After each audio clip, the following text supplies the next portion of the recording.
সকলকে স্বাগত। আপনাদের সঙ্গে রয়েছে আমি অঙ্কুর। শুরু করছি সংবাদ সারাদিন। এই মুহূর্তে ভয়াবহ পরিস্থিতি বাংলাদেশে।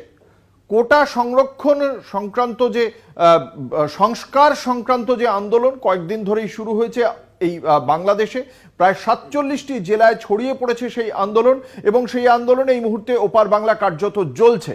আজকে ভোর রাত থেকে রাস্তায় সেনা নেমে গিয়েছে, কারফিউ জারি করা হয়েছে, এবং তার পাশাপাশি প্রশাসনের পক্ষ থেকে ঘোষণা করা হয়েছে। আপনারা দেখতে পাচ্ছেন সেই ছবি, রাস্তার বাংলাদেশের রাস্তার সেই ছবি এই মুহূর্তে আপনারা দেখতে পাচ্ছেন কলকাতা টিভির পর্দায়। এবং এই মুহূর্তে সেখানে রাস্তায় যদি কেউ নামেন তাহলে সেক্ষেত্রে দেখা মাত্র গুলির আদেশ দেওয়া হয়েছে।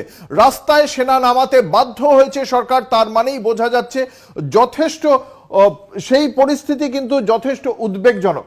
এবং এই জায়গা থেকে আমরা যেটা দেখতে পাচ্ছি যে আন্দোলন শুরু হয়েছিল সেই আন্দোলনের কারণও কিন্তু খুব গুরুত্বপূর্ণ। তার কারণ দীর্ঘদিন ধরে হাসিনা সরকারের পক্ষ থেকে আমরা দেখেছিলাম বাংলাদেশে সব মিলিয়ে প্রায় 56% সংরক্ষণ রয়েছে। এই 56% সংরক্ষণের মধ্যে 30% সংরক্ষণ রয়েছে শুধুমাত্র যারা মুক্তিযুদ্ধে অংশগ্রহণ করেছিলেন সেই সমস্ত পরিবারগুলির জন্য।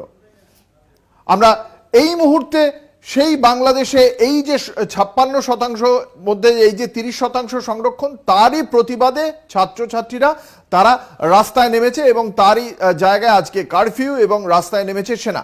সর্বশেষ কি পরিস্থিতি আমরা জানবো। আমাদের সঙ্গে রয়েছেন আমাদের অ্যাসাইনমেন্ট হেড দিব্যেন্দু ঘোষ। দিব্যেন্দু, কি জানতে পারা যাচ্ছে, সর্বশেষ কি পরিস্থিতি বাংলাদেশের? দেখো, তুমি যেটা বললে যে এই যে কারফিউ এবং সেনা নামার কথা, সেটা তো চলছেই, তার সঙ্গে এই মুহূর্তে কিন্তু ধরপাকড় শুরু হয়েছে। কারণ এই যে আন্দোলনকারী তাদের অন্যতম সমন্বয়ক এবং তাকে কোঅর্ডিনেটর বলা চলে যে নাহিদ ইসলাম, অন্যতম বড় ছাত্র নেতা, তাকে কিন্তু গ্রেপ্তার করা হয়েছে এবং ঢাকার বাড়ি থেকে তাকে গ্রেপ্তার করা হয়। তার সঙ্গে আরো এক ছাত্র নেতা নুরুল হক নূর, তাকেও ঢাকার বাড়ি থেকে গ্রেপ্তার করা হয়েছে। এবং তার পরিবারের যেটা অভিযোগ যে দরজা ভেঙে পুলিশ এবং র্যাব তাকে তুলে নিয়ে যায় এবং পরিবারের অন্য সদস্যদের মোবাইল পর্যন্ত নিয়ে গেছে। সুতরাং এই মুহূর্তে ধরপাকড় শুরু করেছে বাংলাদেশ পুলিশ এবং র্যাব। এবং যেটা তুমি বলছিলে যে আমাদের কলকাতা টিভির পর্দায় দর্শকরা যে ছবি দেখতে পাচ্ছেন, যে ট্যাঙ্ক নেমেছে, সেনা টহল দিচ্ছে, এবং তার সঙ্গে আকাশেও কিন্তু সেনার হেলিকপ্টার টহল দিচ্ছে। সুতরাং এই মুহূর্তে পরিস্থিতি যথেষ্ট উদ্বেগজনক। শুধু তাই নয়, যেটা অত্যন্ত গোপন সূত্রে একটি খবর পাওয়া যাচ্ছে যে বাংলাদেশের যে রাষ্ট্রীয় অতিথি নিবাস, সেই পদ্মাতে একটি জরুরি বৈঠক হয়েছে। সেখানে শিক্ষামন্ত্রী এবং আইনমন্ত্রী ছিলেন। সেখানে এই আন্দোলনকারীদের একটা অংশ তাদের ডাকা হয়েছিল, তারা সেখানে অংশ নিয়েছিলেন।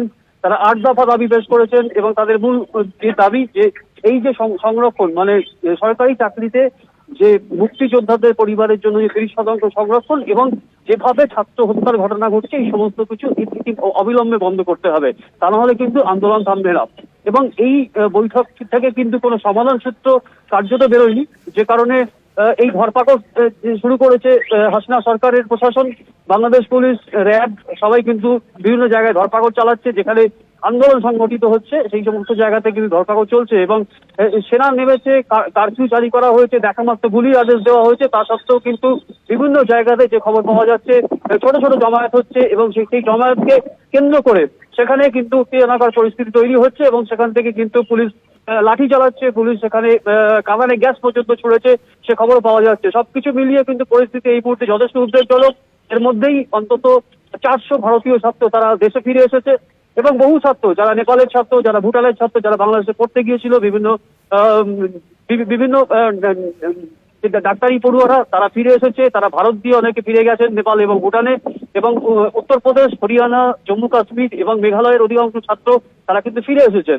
এবং যেহেতু ইন্টারনেট পরিষেবা একটা বিস্তীর্ণ অঞ্চল জুড়ে বন্ধ, সে কারণে পরিবারের সঙ্গে তারা যোগাযোগ করতে পারছেন না, সে কারণে তারা এই ফিরে আসার পথ নিয়েছেন। এবং যেহেতু ট্রেন এবং মেট্রো পরিষেবা বন্ধ, অনেকটা রাস্তা তাদের সড়ক পথে আসতে হচ্ছে, পুলিশের সাহায্য নিতে হচ্ছে। তারপরে তারা এই ত্রিপুরার যে স্থলবন্দর, আখুরা স্থলবন্দর, এবং মেঘালয়ের যে ডাউকি স্থলবন্দর, সেখান দিয়ে তারা ভারতে প্রবেশ করেছেন, এবং কোচবিহারের যে মেখলিগঞ্জ এবং চ্যাংড়ামান্দা যে সীমান্তবর্তী এলাকা, সেখান দিয়ে অনেক ছাত্র ভারতে প্রবেশ করেছেন।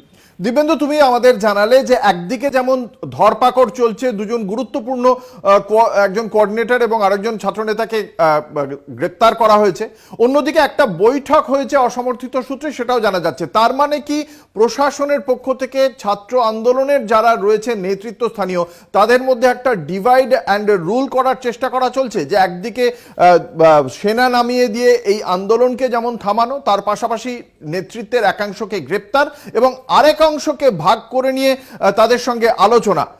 এই যে আলোচনা যারা করতে গিয়েছেন, তারা কি ছাত্র আন্দোলনের যারা যুক্ত সকলের কথা ভেবে এই 8 দফা দাবি কি বাকি আন্দোলনকারী বাকি ছাত্ররা সমস্ত মেনে নিচ্ছে? কি বোঝা যাচ্ছে এখনো পর্যন্ত সেই বিষয়ে? না দেখো, হাসিনা সরকার তুমি যেটা বলছো একদমই ঠিক, তার কারণ হাসিনা সরকার এই ডিভাইড রুল এই পদ্ধতি এখন এই মুহূর্তে অ্যাপ্লাই করার চেষ্টা করছে। কারণ এই যে আন্দোলনকারী তাদের যে নরম অংশ, সেই যে নরম অংশের বেশ কয়েকজন ছাত্র নেতা সেখানে উপস্থিত ছিলেন বলে খবর পাওয়া যাচ্ছে। শিক্ষামন্ত্রী ছিলেন, আইনমন্ত্রী ছিলেন। কিন্তু যে 8 দফা দাবির কথা তারা বলা হয়েছে, ঠিক কি কি দাবি করেছেন তার মধ্যে দুটো আমি বললাম, কিন্তু এছাড়াও আর তাদের কি দাবি রয়েছে সেটা এখনো স্পষ্ট নয়, কারণ সরকারি সূত্র থেকে সেরকম কোনো খবর আসছে না। এবং এই যে বৈঠক হয়েছে, শিক্ষামন্ত্রী এবং আইনমন্ত্রী সেখানে উপস্থিত ছিলেন, এবং বাংলাদেশের যে এই ঢাকার যে অতিথি নিবাস পদ্মাতে যে বৈঠকটা হয়েছে, সেই বৈঠকের কিন্তু এখনো পর্যন্ত কনফার্ম খবর কিন্তু সরকারি সূত্র থেকে পাওয়া যাচ্ছে না। মৃতের সংখ্যা এখনো পর্যন্ত জানানো হয়েছে? এত জায়গায় সংঘর্ষ হচ্ছে। মৃতের সংখ্যা এখনো পর্যন্ত সরকারি সূত্র থেকে স্পষ্ট নয়, কিন্তু মৃতের সংখ্যা শতাধিক। 105 জন মৃতের সংখ্যা বলা হচ্ছিল, কিন্তু তার থেকে অনেক বেশি মৃতের সংখ্যা।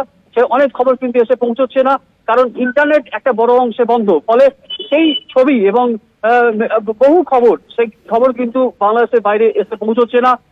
বিভিন্ন ছাত্রছাত্রী যারা ফিরে আসছে বাংলাদেশ থেকে, তারা অনেক কিছু খবর দিচ্ছেন, তারা অনেক কিছু জানানোর চেষ্টা করছেন কিভাবে তাদের ফিরতে হয়েছে, কতটা অসুবিধার মধ্যে তাদের পড়তে হয়েছে। তারা যে বাংলাদেশে ছিল, ঝামেলা শুরু হওয়ার পর বা অশান্তি শুরু হওয়ার পরেও কিন্তু তারা সেখানে থাকতে চেয়েছিলেন, কিন্তু যা পরিস্থিতি, রাস্তায় বেরোলেই যে পরিস্থিতির সম্মুখীন তাদের হতে হচ্ছে, তার ফলে একটা বড় সমস্যার মধ্যে পড়তে হচ্ছে। এবং ইন্টারনেট যেহেতু বন্ধ, পরিবারের সঙ্গে তারা যোগাযোগ করতে পারছেন না, যে কারণে তারা বাড়ি ফিরে আসার সিদ্ধান্ত নিচ্ছেন। ধন্যবাদ। আমাদের সঙ্গে ছিলেন আমাদের অ্যাসাইনমেন্ট হেড দিব্যেন্দু ঘোষ।